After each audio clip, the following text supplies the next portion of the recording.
सिलक्यारा की टनल जैसे हादसों के बाद विश्लेषण की तमाम संभावनाएं बनी रहती है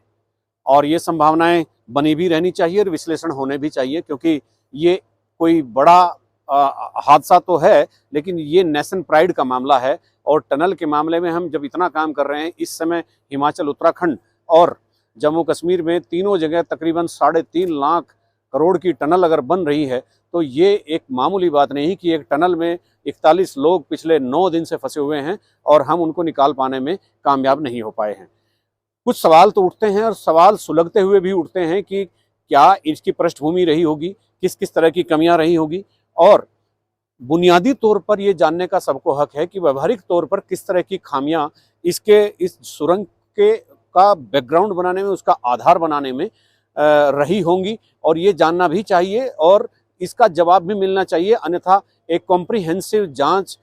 इसकी बैठनी चाहिए, एक इंक्वायरी सेटअप होनी चाहिए जो ये तय करे कि भविष्य में इस तरह की घटनाएं नहीं होंगी। कि जो हादसा पिछले दिनों हुआ है, यानी दिवाली के दिन सुबह 5:30 बजे तकरीबन ये हादसा हुआ,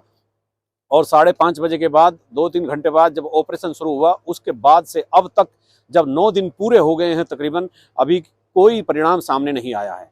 अब मैं आपको उन व्यवहारिक कारणों को आपके सामने रखता हूं जो इस टनल के ग्राउंड बनाने में, या इसका डिजाइन बनाने में, या इसका पूरा लेआउट बनाने में जिनकी अनदेखी की गई है, या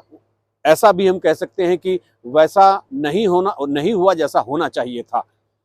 सबसे पहले मैं बात करूंगा कि इस टनल के डिजाइन की, और इस टनल का डिजाइन ऑस्ट्रिया के एक बर्नार्ड, जो एक बहुत मशहूर डिजाइनर हैं, उन्होंने किया है। और लेकिन जितने भी हमारे देश में, चाहे रेलवे हो, NHAI हो, या दूसरे जो बड़ी कंस्ट्रक्शन कंपनियां हैं जो रोड्स और कंस्ट्रक्शन का काम करती हैं, वो चाहे देश या विदेश कहीं से भी डिजाइन तैयार कराए, किसी सुरंग का, किसी पुल का, तो अपने यहाँ किसी उच्च श्रेणी के प्रौद्योगिकी संस्थान से उसको वेट कराना बहुत जरूरी होता है। और यहाँ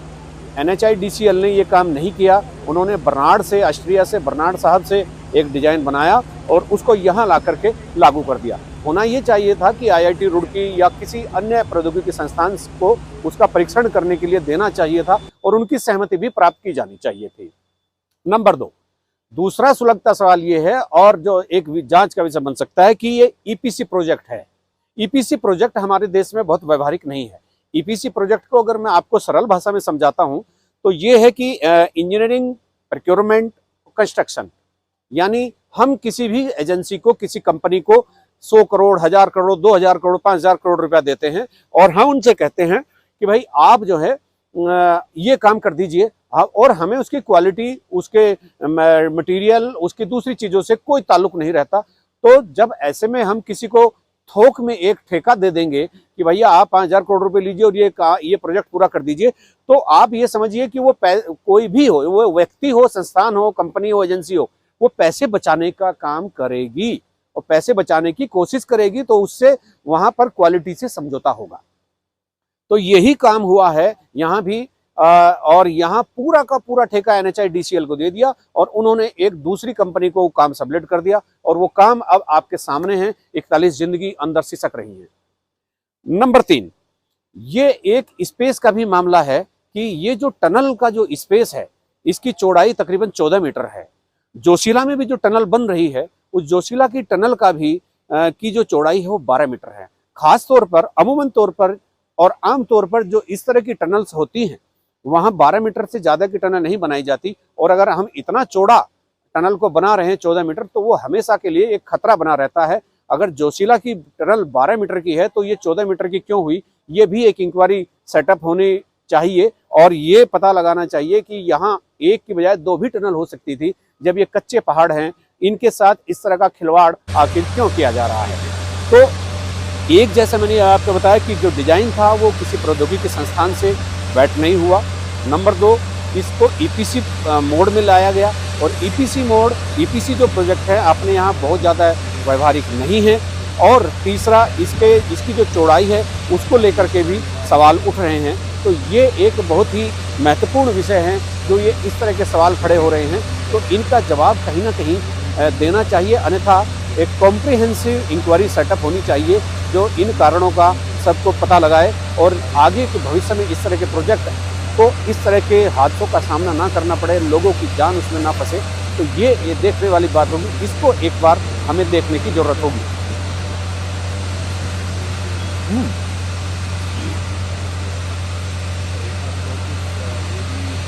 एक और जो महत्वपूर्ण सवाल है, जो बहुत तेजी के साथ सुलग रहा है, कि इंटरनेशनल टनल्स जो कहती है, उनकी जो गाइडलाइन कहती है, उनके जो बायलॉज कहते हैं, वो ये कहते हैं कि अगर 3 किलोमीटर से लंबी टनल है तो आपको एक एस्केप चैनल यानी एक छोटी सुरंग उसके किनारे किनारे ले जानी पड़ेगी। अगर बड़ी सुरंग में कोई हादसा होता है तो जो एस्केप चैनल, जिसको मैं छोटी सुरंग कह रहा हूँ सरल शब्दों में, तो उससे उन लोगों को, फंसे हुए लोगों को निकाला जा सकता है, किसी भी तरह की आपदा में उसका यूज किया जा सकता है। और ये टनल 4.5 किलोमीटर से भी लंबी है,